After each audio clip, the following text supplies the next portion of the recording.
Thank you. Good evening, everybody. Good evening. Thank you for coming, Dr. Grier Key.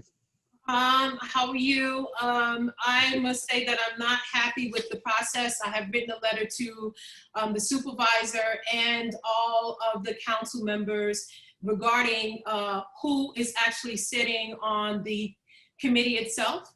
The projects seem to have been, the decisions on who's sitting on the committee seems to be have done in a silo. We are sick of the semantics with what's going on with this dump. And the semantics that it's in Yaphank, no, that's the corner that you chose to use for address. We are sick of the saturation of everything that's ill will being put in our districts where minority people live. Enough is enough between the compost yards, between being saturated with emissions pollution from the parkways. And first of all, the EPA in early 2000s said that we were a non-attainable air zone. Why are we allowed to continue to move forward with putting all of this saturation in one community, from the sober houses, from the Section 8, from stripping us of our sanitation rights, everything that has been done? Why should we, the colored community, people of color, Black, African American, Latino, Native American, and the such, be subject to regional benefits without being subsidized? We pay the same taxes and more. We should not have to do that. Any host benefit package that should be discussed with the community as a whole. We have had enough of being dumped on.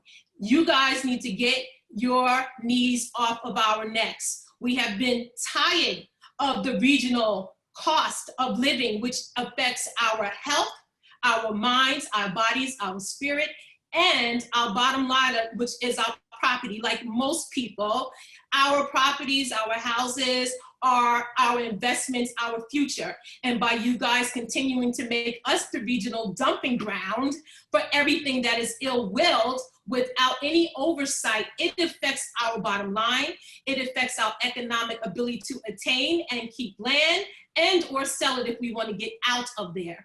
If this moves forward, I am making a recommendation that each household within the 3-mile radius of this dump be supplied with an air filtration system for our indoor housing, because we cannot continue to take the smells, and we do not want to hear about the lies that have been told about, oh, the 8 hours with the drivers. No, that is not true. We do not want to hear that ash does not smell and cause cancerous things. We know that is not true. And why?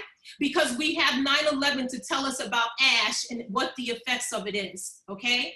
So even the fact, the burden of all of this, if you decide to use trucks, if you decide to use trains, we will still be impacted because we will not be able to move around within our communities. What consideration has been given to the volunteer fire departments?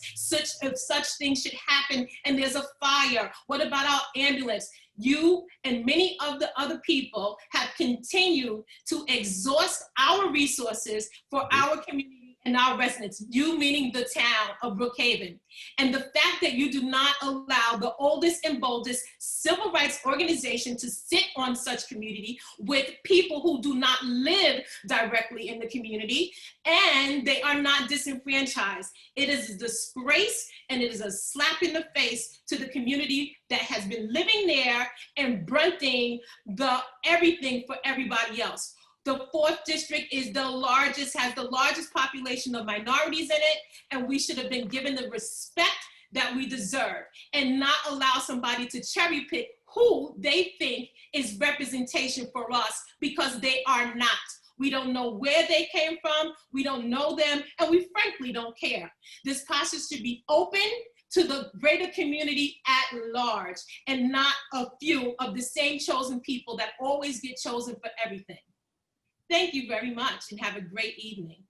You too. Thank you very much for your comments, Dr. Grier Key. This is important stuff, and I hear you, and we'll get that worked into the final scope. Thank you very much for coming out. Pete, next we have Will Ferraro coming in.